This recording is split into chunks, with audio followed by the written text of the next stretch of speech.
Hi folks, this is another version of the painting I did for you yesterday. It's using acrylic on watercolour paper. lovely diffuseness, I'm not sure about that. But you just get this gentle bleeding. You've got to turn the board one way and let the paint run down, then put it back right, and it starts to come down towards the land. And then it stops. That's acrylic.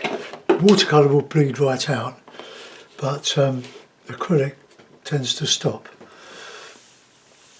A demonstrator who died a year ago, sadly, Terry Harrison, was a great acrylic demonstrator. He used to use sponges and all sorts of stuff, but he used to do his skies in watercolour because of the bleeding out. And then he would carry on with sponging, and all his detail would be a bit of masking fluid. A brilliant, very entertaining, great demonstrator.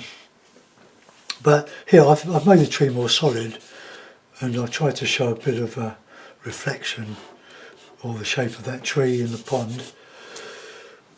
But water always seems to look very dark on snow against a sky.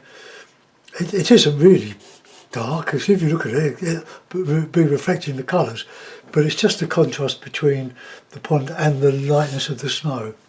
I've kept this as simple as possible, so it is a demonstration after all.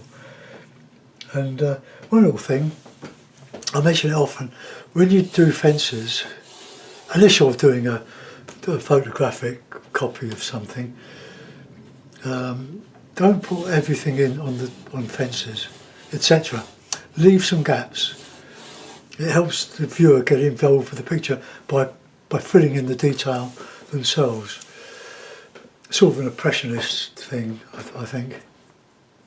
But the trees I've laid back with a mixture of Payne's grey and ultramarine, a very good mix in watercolour, oil and acrylic. I only use 5 colours: cadmium red, cadmium yellow, ultramarine, Payne's grey and burnt sienna. But the burnt sienna that excuse me, that I used is don't read this for a minute, put it down. But every burnt sienna I've used, including Winsor & Newton, is much darker than the dark red sienna in the Winsor & Newton oil and watercolour version. It's a dark red, but in everything else it's that sort of colour. And it's the same in all the, and it's horrible.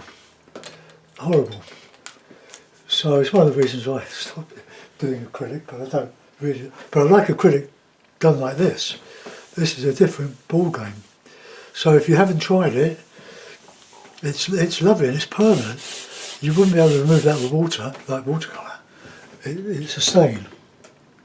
And good for all that. So I hope you don't mind me doing another one, but it's for my patrons. So thanks for your support anyway, folks, and I'll see you soon. Bye bye.